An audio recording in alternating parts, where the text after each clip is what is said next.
Magic tools, text-to-speech, CC web and header title. He hit my grandma, the child cried. The bikers parked right outside his door. The street was silent except for the low hum of engines approaching from the distance. The golden evening light shimmered off the chrome of a dozen roaring motorcycles as they turned into the narrow suburban lane. The kind of lane where children rode bicycles and grandmothers tended to rose bushes. But today, something was different. At the end of that lane stood a trembling little boy, tears streaking his dusty face, clutching a torn piece of cloth that looked like an old woman's shawl. His voice cracked as he shouted into the wind, "He hit my grandma!"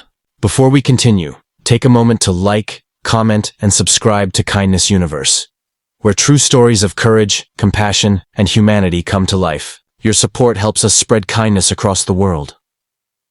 The bikers slowed to a halt. Their leader, a tall, broad man with a weathered face and eyes that carried years of stories, removed his helmet. His name was Jack Hawk Harrison, a retired army mechanic and founder of a biker brotherhood known as the Guardians.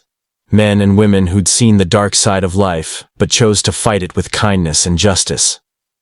Jack stepped off his bike, his boots crunching against the gravel. He crouched in front of the boy, whose name he'd soon learn was Tommy, only 8 years old. The boy's hands shook as he pointed toward a small yellow house at the corner, its door slightly ajar, the curtain fluttering from a broken window.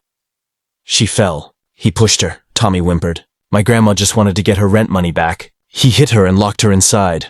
Jack's eyes hardened. Who did this, kid? Tommy swallowed hard. Mr. Ricks, the landlord. The bikers exchanged glances. They had seen cruelty before, in wars, on the streets, in the faces of those who thought power gave them permission to hurt others. But hearing it from a trembling child somehow burned worse than any battle scar. Stay with the bikes, Jack said softly to Tommy. Then he turned toward the yellow house. The closer they got, the clearer the sounds became. A faint groaning, the creak of floorboards, and the muffled whimper of an elderly woman. Jack motioned for two of his brothers, Taz and Lenny, to flank the door. With one swift motion, Taz kicked it open.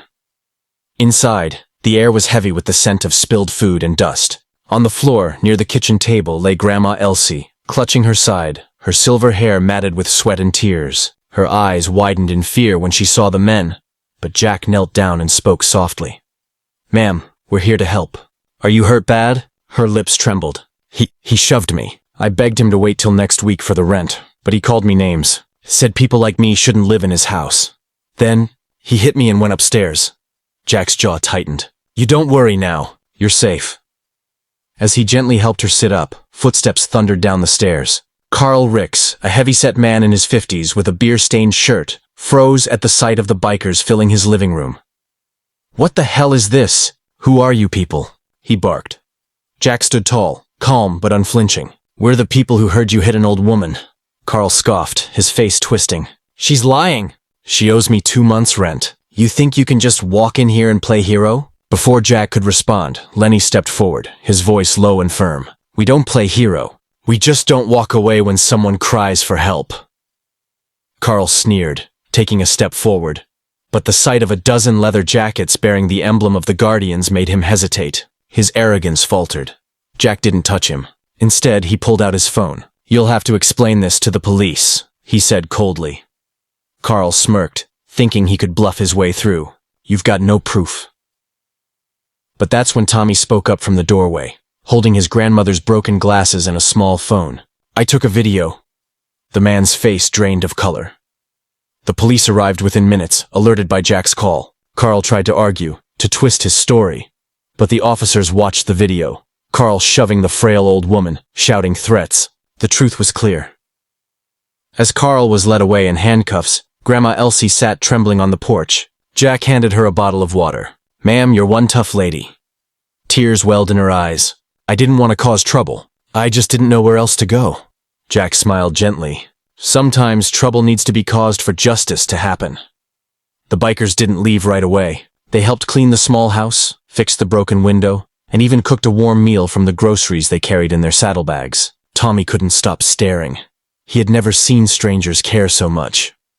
When Elsie tried to thank them, Jack shook his head. "Don't thank us, ma'am. Just promise you'll rest easy tonight, and if anyone gives you trouble again, we'll be right here." He handed Tommy a small leather patch, the Guardian's emblem, a silver wing wrapped around a heart. You're one of us now, kid. Always speak up for what's right. Days passed. The story spread across town, how a group of bikers stood up for an old woman and a scared little boy. The local paper ran a small headline: Brotherhood of Bikers protects widow from abusive landlord. But what the headline didn't capture was what happened after. Jack returned a week later to check on Elsie and Tommy. The boy ran out to greet him, waving a small notebook. Look, Grandma's teaching me to write stories. She says I should write about brave people who help others. Jack chuckled. That's a good story to tell. But Elsie's eyes glistened as she stepped onto the porch. You reminded me that kindness isn't weakness. It's power, the kind that changes hearts. Jack nodded, glancing at his fellow bikers waiting by the road. That's what we ride for, ma'am. Not just the roads, but for people who still believe in good. Before we close, don't forget to like, comment, and subscribe to Kindness Universe, where every story reminds us that courage and compassion still exist in this world.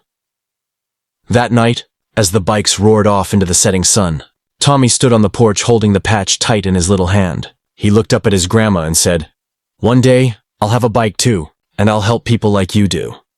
Elsie smiled through her tears. "I believe you will, my love."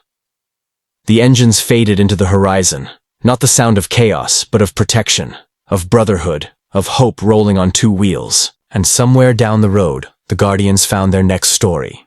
Because kindness, once ignited, never really stops. Message: no act of compassion is ever too small. Sometimes it takes courage, leather, and a roaring engine to remind the world that kindness is the strongest force we have.